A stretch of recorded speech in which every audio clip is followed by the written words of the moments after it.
You're listening to The Cosmic Shed, a show that explores the way science and storytelling collide. We'll be talking about films, books, music, theatre, TV, and anything else that catches our curiosity, from rigorously accurate science fact to ridiculously speculative science fiction. We don't want to nitpick, but to celebrate the ways science and art can complement and enrich each other. Mostly, we just want to talk about nerdy things that make us happy. We've decided to do all of this from a crumbling garden shed somewhere in suburban Bristol. The Cosmic Shed. Science fact. Science fiction. And everything in between. Welcome to the very first episode of The Cosmic Shed. I'm Andrew, and with me today are... Laura. And... Ben. In this first episode, we'll be talking about Interstellar, which just happened to come out the same week we decided to start the podcast. Andrew has asked me to give a brief synopsis for Interstellar in the form of a haiku, so here goes. Corn for every meal. Dust stops even baseball games. But there's a wormhole. Poem. That was your cue. It's Ben's poem. All right. We rehearsed this. I can see. Last week we had a haiku, a Japanese poem. This week Andrew has asked me to write the poem for the Imitation Game in the form of a shijo, which is a traditional Korean form of poetry with 3 lines, each of around 14 to 16 syllables. Okay. In testing times, he deciphers, resplendent in enigmatic tweed. His brain clicks round, 4 up, 2 down. His appeal, not universal. An odd duck, a good egg, a bad apple, a silent death. Thanks, Ben. Anyway, we've got to do this. Failure is not an option. In this episode, there will be spoilers for the film Apollo 13 and for the real-life events. But Ben, you're talking about the film, and we can't talk about the film before we do Ben's poem. Right, yeah. This week, Andrew requested a rondel, which is different from a roundel. It's based on a French form of poetry. The rondel has 13 lines. Good link. Each with 8 syllables. And it has an A-B, B-A kind of rhyme scheme. It's a bit weird, and it was a bit of a daunting prospect. And to be honest, I just didn't have a clue how to go anywhere with this. I was swimming in a sea of words and rhymes, and I came to Andrew. I was just, I don't know how to do it. I don't have a map. It feels like pure guesswork at this point. And I just said, let's work the problem, people. Let's not make things worse by guessing. And that just cleared me right up, and I obviously went straight to Wikipedia, just copied the format there. It was still a tough one, so I needed some help with this poem. And Laura is going to read this week's poem. She sure was a good ship, says Fred, as Aquarius plummets down.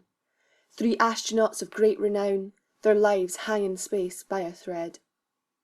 Their mission seemed mere retread, but now the only news in town, as Aquarius plummets down, she sure was a good ship, says Fred. Our finest hour, it was said, a few hours after the countdown. They just did their best not to drown, in their lifeboat torn to a shred. She sure was a good ship, says Fred. Thanks, Laura. Thanks, Ben. On that note, does Frank feature in your poem? He didn't make it. He didn't make the cut. I'm sorry. Oh. For this poem, Andrew asked me to come up with something kind of circular. The film has a structure which is kind of based on time reversing. So yeah, circular kind of structure. The form I found is called pantoum, which originated in Malaysia and was adapted by French poets. Modern pantoums can be any length, 4-line stanzas. The 2nd and 4th line of each stanza repeat as the 1st and 3rd lines of the next stanza. It's my favourite type of poem. My attempt at a pantoum goes like something like this. Sparks explode into the night sky. Particles escape as radiation. The universe starts as she meets his eye. A unifying equation. Particles escape as radiation. Disorder increases with time. A unifying equation. Stairs too steep to climb. Disorder increases with time. The universe ends as he meets her eye. Stairs too steep to climb. Sparks implode out of the night sky. Thanks, Ben. But first, have you done a poem? I have done a poem. I wanted to do a Japanese form of poetry for this one. I was trying to work out if there was a Japanese-American form of poetry, but I couldn't really come up with that. But so yeah, we already did haiku for Interstellar. So for Big Hero 6, Andrew asked me to write a choka, which is a long poem. Waka is the classical Japanese poetry form, and there's tanka, short poem, and choka, long poem. My pronunciation is probably terrible. Choka has 9 lines, 5 syllables and 7 syllables. It's a mix of those two. So my attempt at a choka goes like this. Paper lantern trams and the golden Torii Bridge. Sakura blossoms on Lombard, Haight and Castro. Spring doesn't dull grief, but old San Francisco is full of wonders for nerd school superheroes and a boy and his robot. Thanks, Ben. Before we go any further, Yeah. Ben, have you done a poem? I've made a poem for this episode. It was a tough one trying to find a form that fitted with gravity. We were thinking about the themes of rebirth, letting go. In the end, Andrew has asked me to make a concrete poem for this episode. Was that not quite expensive? Well, that's why I had so much trouble lifting it, like getting it to the house, chipping away at it all, yeah. Concrete poem is a form of poetry where the shape is as important as the words. So originally, Andrew asked me to make a concrete poem in the shape of the International Space Station, which of course would be very fitting. The ISS features in Gravity, Chris Hadfield, second home. Unfortunately, Ben bottled it. Yeah, I decided the ISS was way too complicated. So instead, I went for the Soyuz, which is... The Soyuz is a Russian spacecraft which takes people to and from space. And of course heavily featured in Gravity as a lifeboat. So the concrete poem in the shape of the Soyuz, we'll put it up on the website, but the poem goes something like this. A question I often get. Are you jealous? Well, no, not really. Sure, she's shiny and stunning and sleek. She always got all the attention and the applause, while I flew under the radar, looking inelegant, utilitarian, plain. But I've been doing this since the 60s, and I'm still going strong. And who do they get to come and save the day? Not her, all glamour and perfect curves, but little old me. Not turning any heads, just getting the job done. Thanks, Ben. So, spoilers coming soon. But first, Ben, have you done a poem? Well, for this episode, Andrew asked me to make a poem using the cut-up technique. Okay, this was, of course, sort of developed in the 1920s by the Dadaists, including Tristan Tzara, and in the 50s by Brian Gysin and William Burroughs. There was a recent BBC documentary, Burroughs at 100, narrated by Iggy Pop. Really interesting radio documentary, lots of cut-ups in that. It was actually played quite recently on This American Life. They named it Burroughs 101, so if you have a look on This American Life website. So, cut-up technique, where you take existing texts, cut them up and make something new. And Andrew suggested that there's so much brilliant language in The Martian, all those acronyms and abbreviations and technical terms, that would be a good starting point for a poem.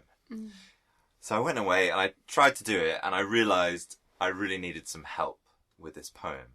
So we're actually going to record the poem live in the shed now. I'm going to go away and edit it, and then the cut-up version will appear in the podcast. Wow. Oh, Yeah, I so see. what I did, I went through the book and just pulled out a load of technical language. Oh, okay. Okay. Did cross my mind that you'd physically cut up the book that you're sitting with. No, I read it on my phone and Okay. did just some searches for different technical terms, Yeah. and Yeah. I've written out some cards. So Okay. I'm going to randomly deal these cards out Yeah. to Laura and Andrew, Yeah. Okay. and we're each going to read different parts, and then I'm going to cut it up, mix it together, and see what happens. This is a bit of an experiment, but if it works, you will hear a cut-up style poem here.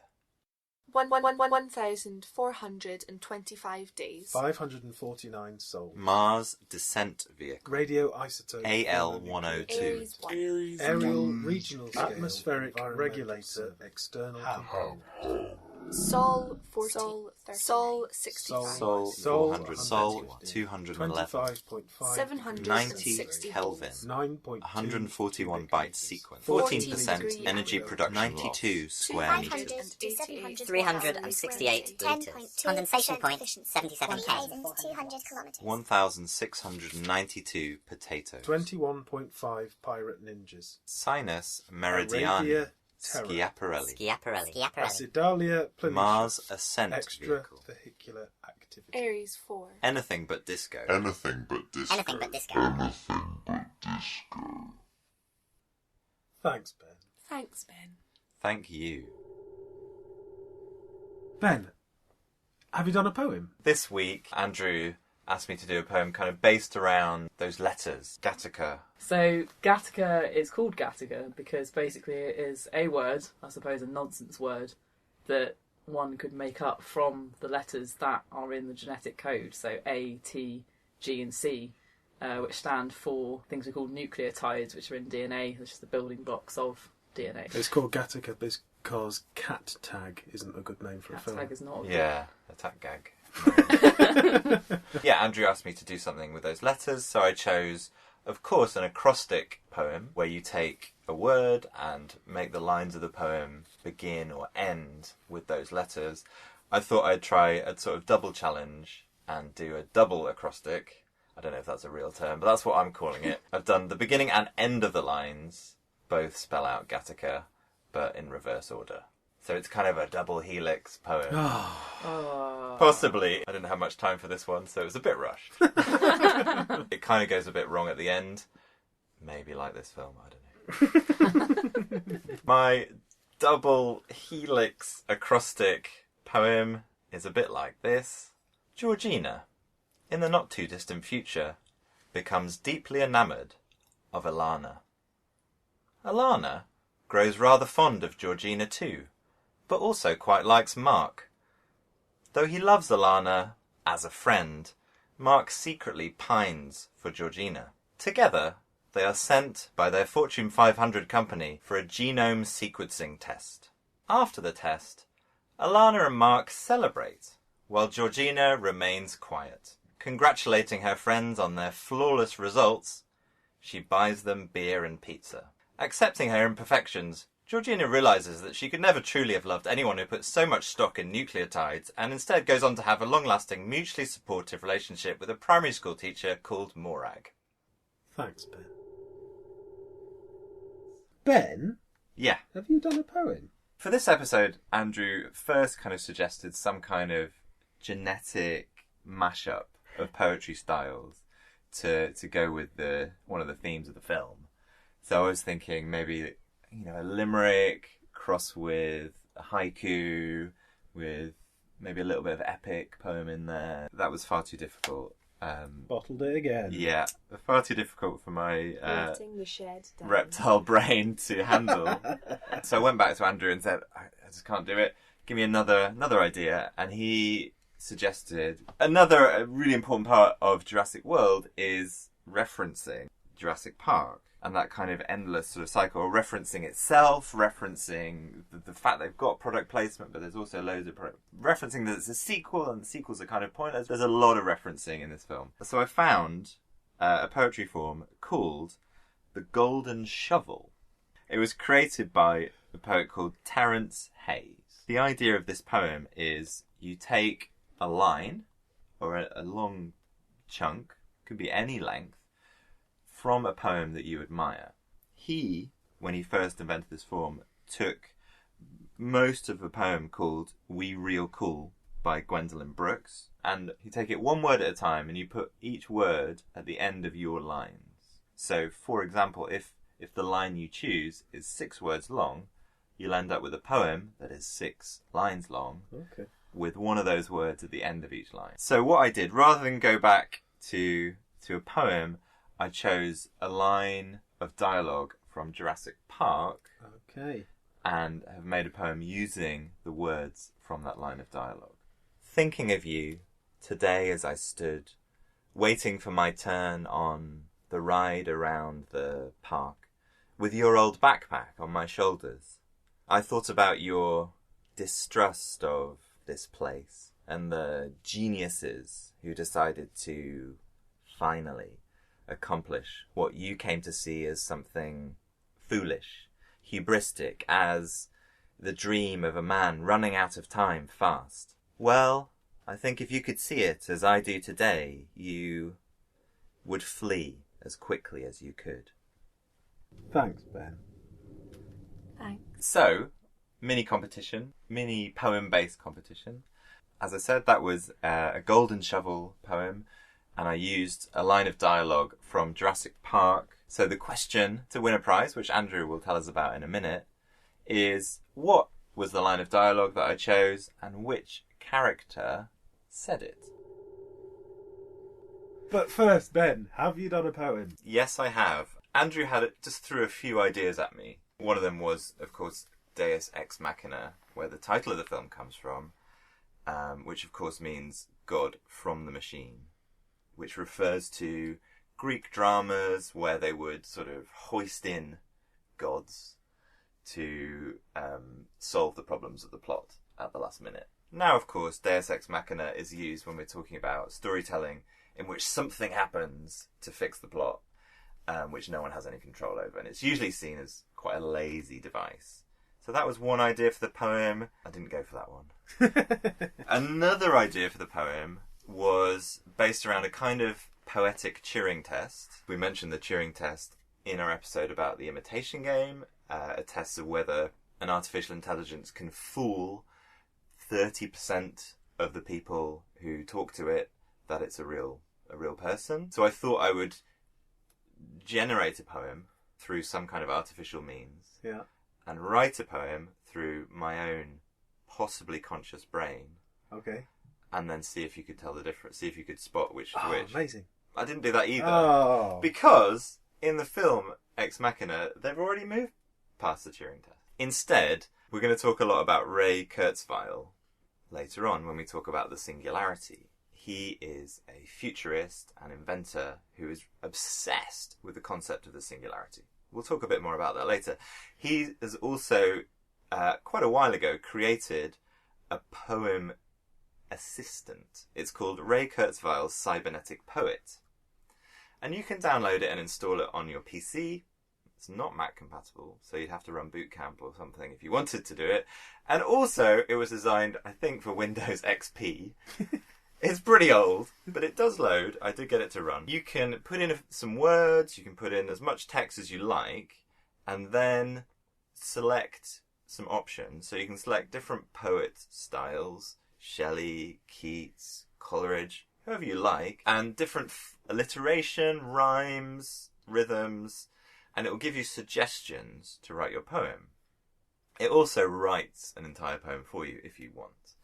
So what I did, I went into this program, I copied a plot summary of Ex Machina from the IMDb, pasted it into Ray Kurzweil's Cybernetic Poet, and chose Ray Kurzweil as the poet in residence in the machine, And this is what came out. Bring a trace of boughs bending. Bring a foot of unspeakable things. He says, am I sigh at his thoughts in bed? I am watching ants dig tunnels and guttural, and the girl, she must be her, look up and the hole through vines, while the young Wittgenstein, he says, am I dream, I'm on the Thesaurus, rejecting fondness, inclination, desire, and whole, through vines while the forests lay in the knoll, and no more deserved by, and the lost herself, beneath the woman wants her with my limbs.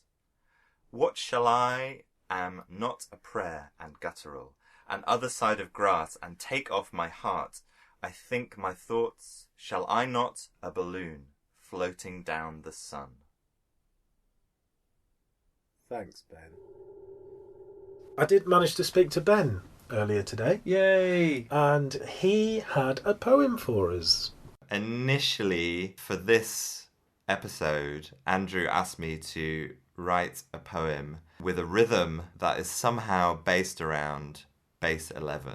I don't know why he did that. And obviously I failed to translate that into a poem. So instead, I have written a poem based around prime numbers. The lines are just prime numbers up to 11, and then it goes down again, back to 1. So yeah, I couldn't make the bass 11 work, but I did try and include one of Andrew's favourite moments from Contact, the book. If an ant recorded a message for us and transmitted it over 26 light years, 18 hours of static at many hundred Janskys, would the result be understood? Or just noise? Thanks, Ben. Earlier on today was also delighted to be joined in the shed by somebody who's just back from China. And, well, here he is. Hello, Ben. Hello. Welcome back to the Cosmic Shed. Thank you very much. It's lovely to be here. It's very nice to have you here. Yeah. Now, you suggested that we do this film, Inside Out. You sent an email, and in it you said, prediction, Andrew will lose his... stuff. Yeah. So, you were right, but why did you think that?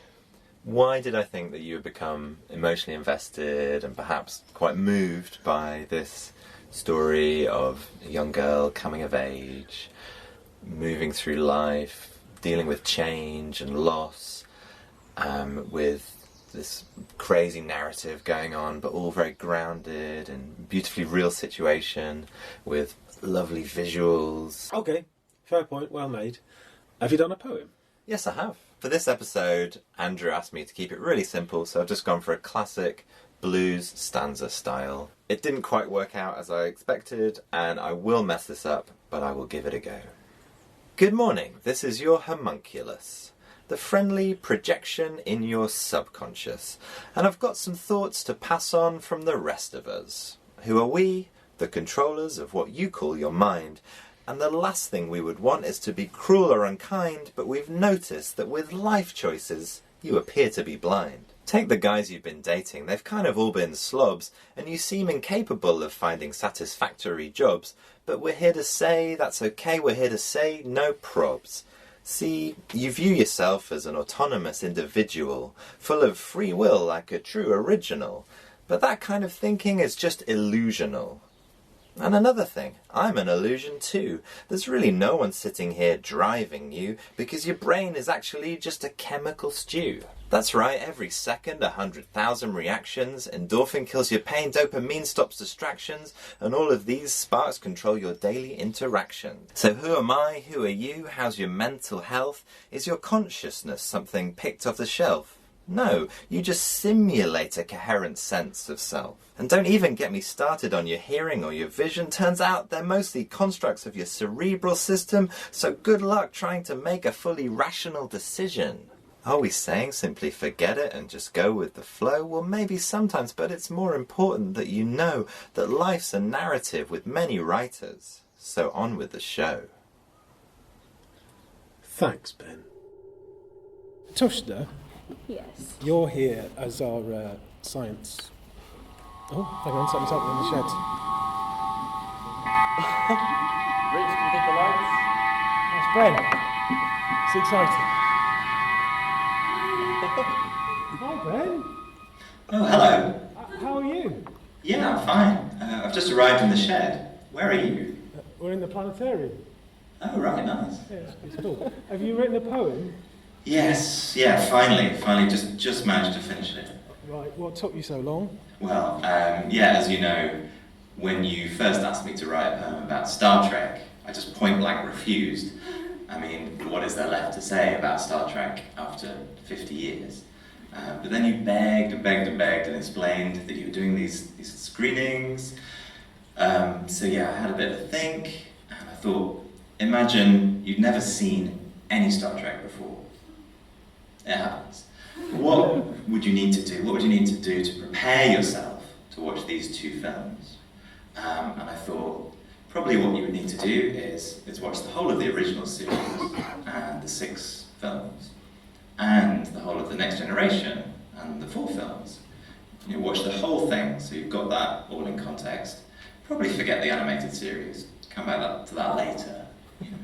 And then you could watch these 2 films again for the second time and really appreciate them in the context of that whole thing. So I did a bit of research. All the numbers that I'll be using are from the internet, so probably completely inaccurate, but please don't write in with any corrections. It's the best I could do. Did some research, and I came up with the number 13,227, which is the number of minutes it would take to do all that, to watch the original series and the films, to watch Next Generation and those films. So that was the starting point of the poem. All right, can we hear it then? Sure, yeah. Okay, so 13,227 could seem like a daunting mass of minutes, but if you break it down, you'll soon get through it. It's only 7 Vulcan salutes, 34 nerve pinches, 12 mind melds, and 4 fights with the captain, who suffered 19 wardrobe malfunctions, saw 4 clones of himself, and had to hear that someone was dead, Jim, 22 times in 2 minutes. 24 of the dead were dressed, predictably, in red, although statistically, with 9 deaths, gold shirts were a riskier bet. But after 79 episodes, a historical kiss in 1968, plus all that boldly going, those losses don't seem quite so tragic. Then there's the other captain, whose signature request was heard resonating around the bridge a Shakespearean 64 times. And his number 1, the oft-bearded commander, who was known as Bill, but only on 2 occasions. Anything else to report? Well, those 10 plus 3 films, which are 77% worth watching. The non-odd ones, anyway. Not to forget the Battle of Wolf 359 and the inescapable number 47, which appears multitudinal times, and perhaps more than is countable. Unless you have a positronic brain and a 100 petabyte memory, in which case 50 years would fly by as if at warp factor 10.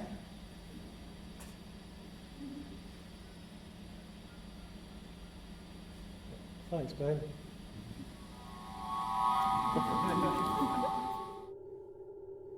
The other day, Ben came to the shed. Hello, Ben. Hello. Have you written a poem? Not really. What have you been doing? Yeah, I know.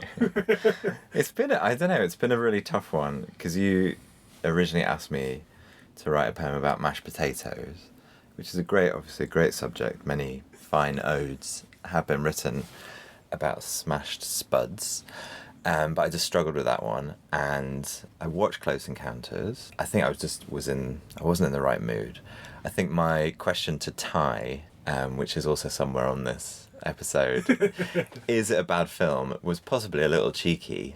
I definitely don't think Close Encounters is a bad film. I think if you're not in the right mood, something that could be awe-inspiring and wonderful is kind of a drag. But there is obviously things that are just kind of have been emblazoned on the culture from the film. Absolutely stunning imagery and the kind of fantastic idea of using the music to communicate. So there's so much in there. I didn't find much inspiration for a poem. So then you kind of asked me again if I could write a poem, which was just very, very long, and nothing really happened until the end. And then it was amazing. Yeah, I didn't manage to do that. But I was looking into I was thinking about the music. There were two sets of notes. They first of all use G and do the intervals from there, and then they start on, later on, when they're actually talking, they start on a B flat. G, A, F, F, C. I won't try and sing it. B flat, C, A flat, E flat. Okay. So that was the starting point. I tried to write a poem with that. Yeah. It didn't really get anywhere, but I have 4 or 5 beginnings of poems. Can we hear it then? Sure. Okay. Ghostly and fluorescent flashes circle beneath clouds, amorphous and energetic. Then it sort of became a series of newspaper headlines, maybe? Grazing animals find fresh circles. Burnt crops always alert inquiry. Growing abduction frequency fuels concern. Birmingham Council assumes alien explanation. Below Chester Abbey, army experts gather and formulate for contact. Gary and Fiona feel cheated because convention attended almost exclusively by Catholic and atheist extremists. They're obviously hoping for an alien convention, and then it was more earthbound. I don't know. Thanks, Ben.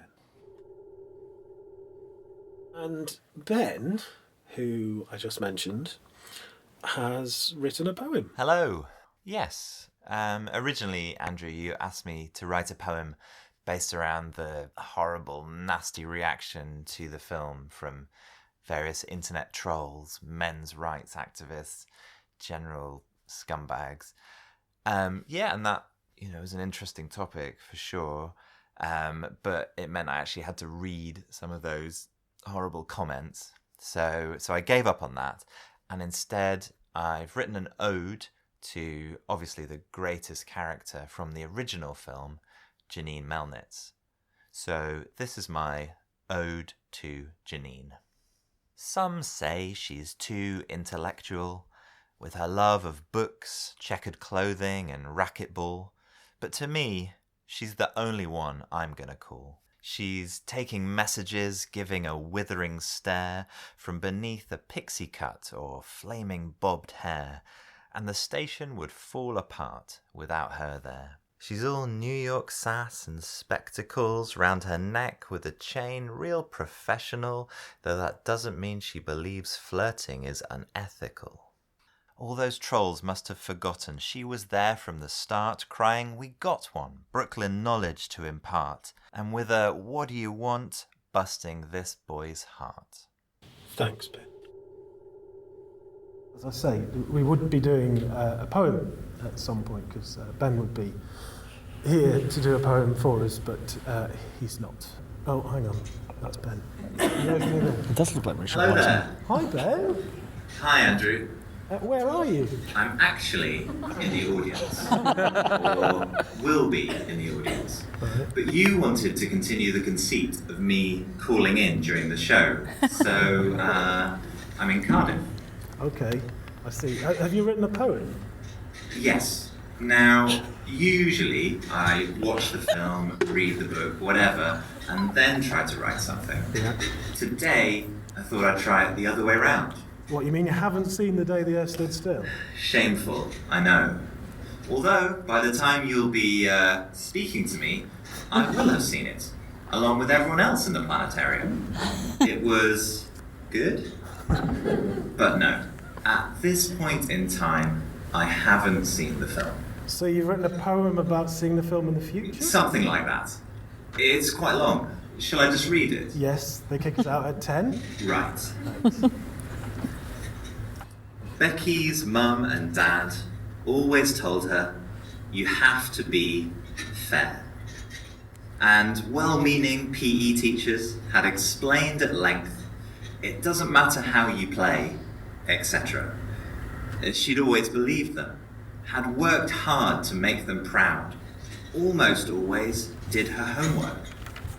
Even won a medal once for the 50-metre backstroke and came second in a Latin dance competition.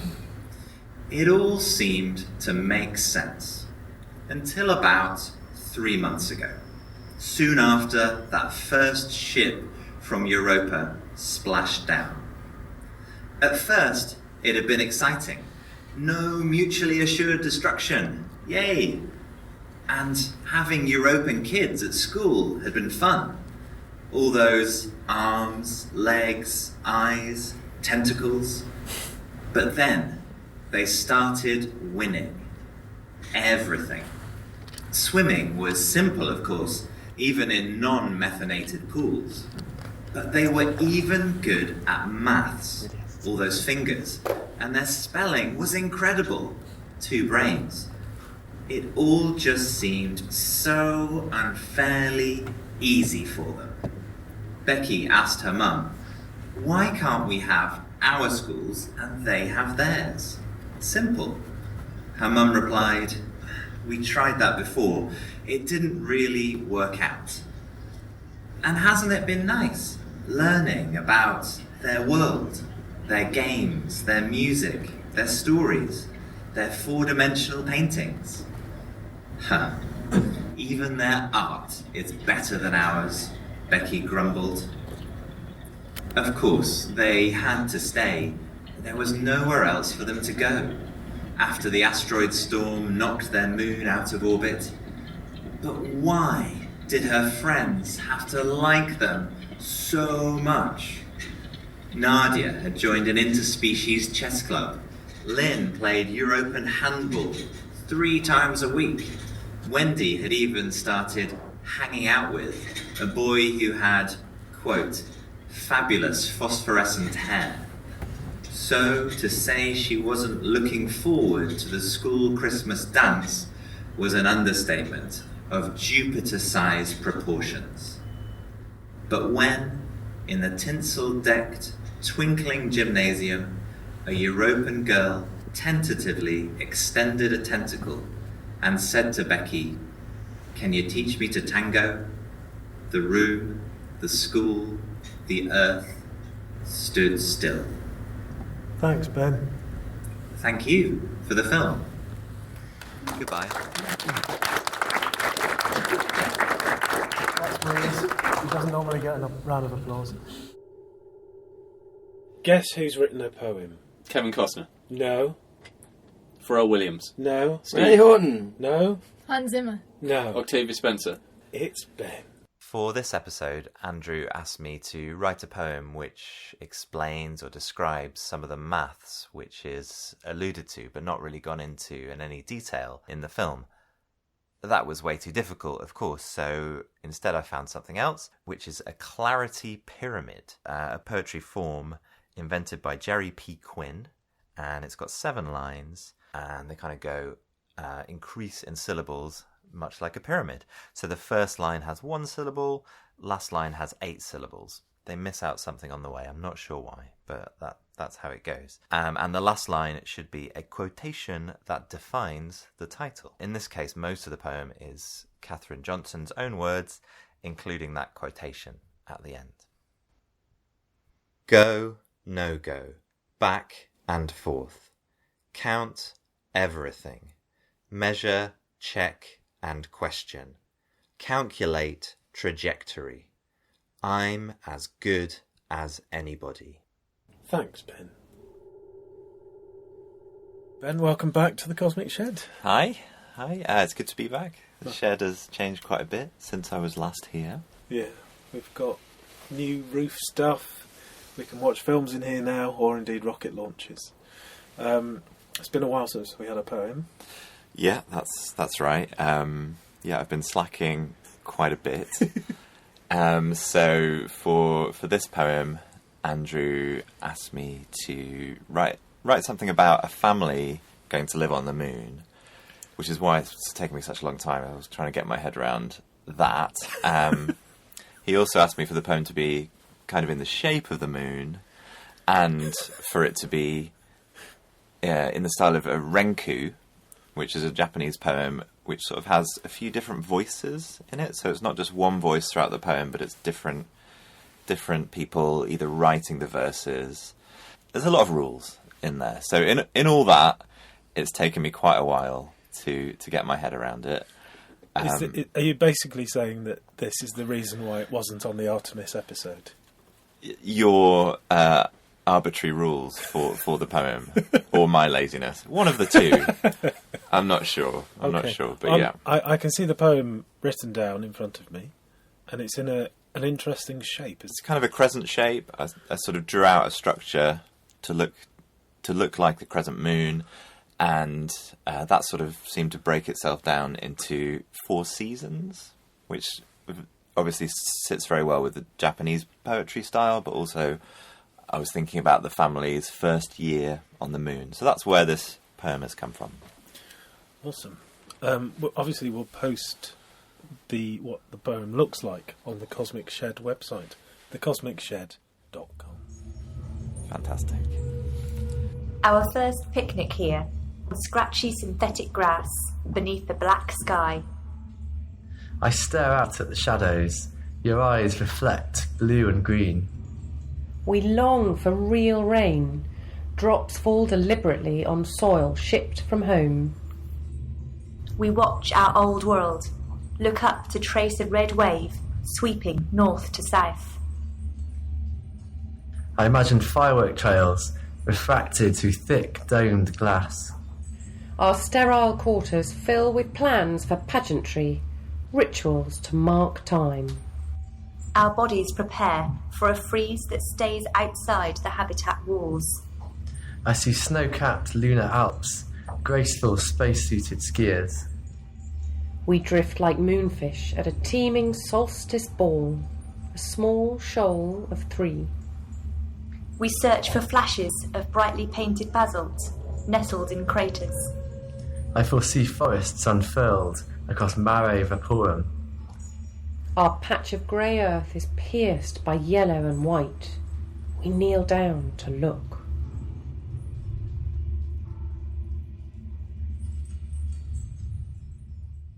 Thanks, Ben. And thank you very much to Kate Gardner, Jenny Glester, and James Dacey for providing the voices for the poem.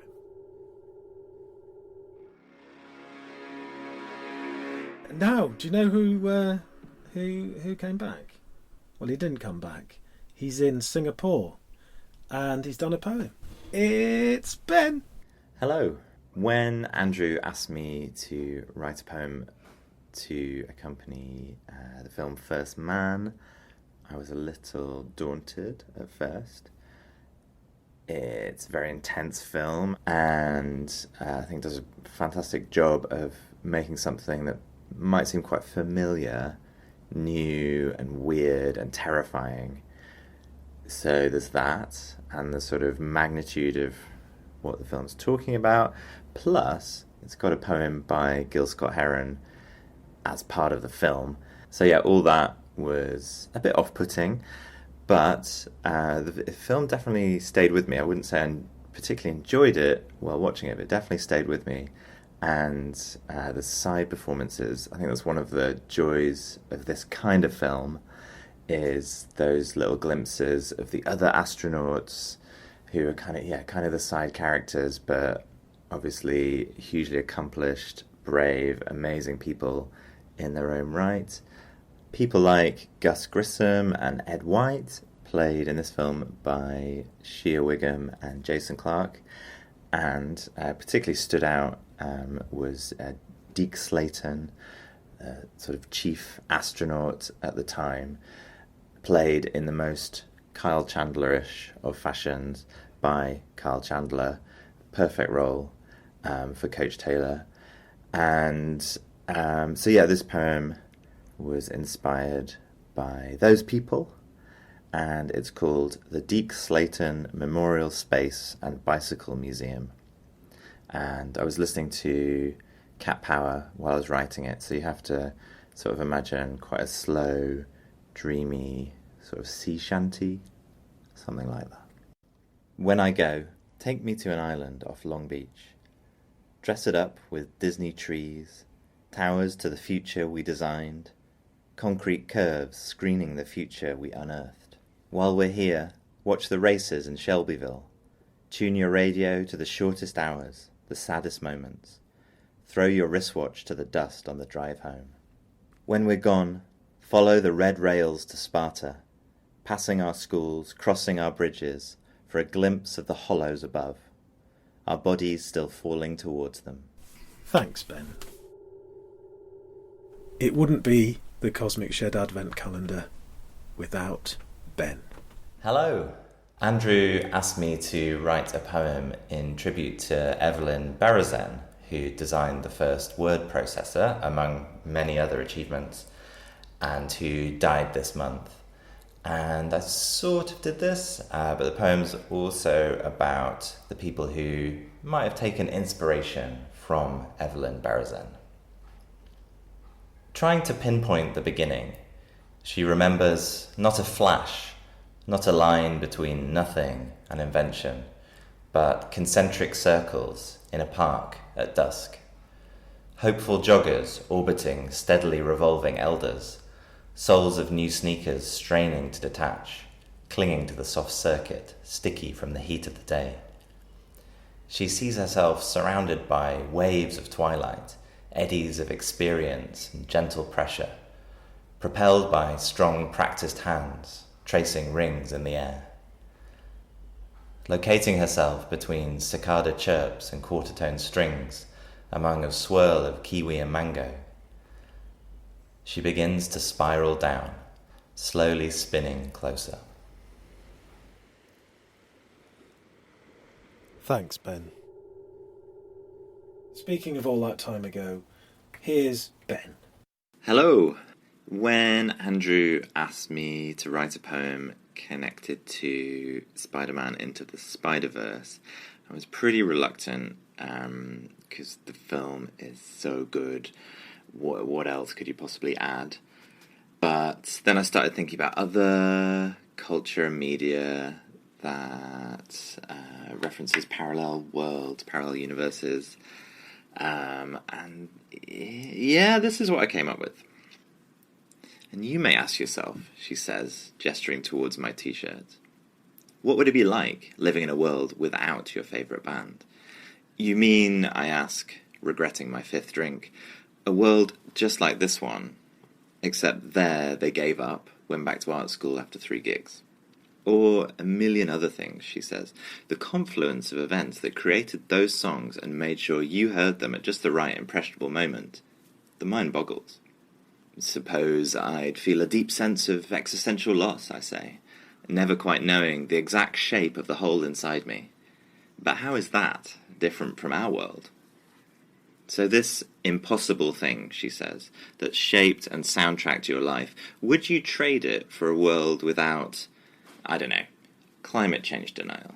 With an infinite number of worlds, I say, I'd like to believe there's at least one out there with a shared rational approach to imminent doom and a brief period of popularity for Afrobeat-infused absurdist new wave.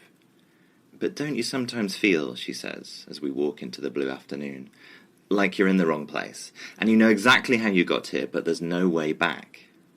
All the time, I say, squinting in the light. But that choice that keeps you awake, if you'd made it differently, perhaps you wouldn't have met me. That all you've got? She asks, before smiling, stepping into the road, and calmly blinking out of existence. Thanks, Ben. The Cosmic Shed. Science fact. Science fiction. And everything in between.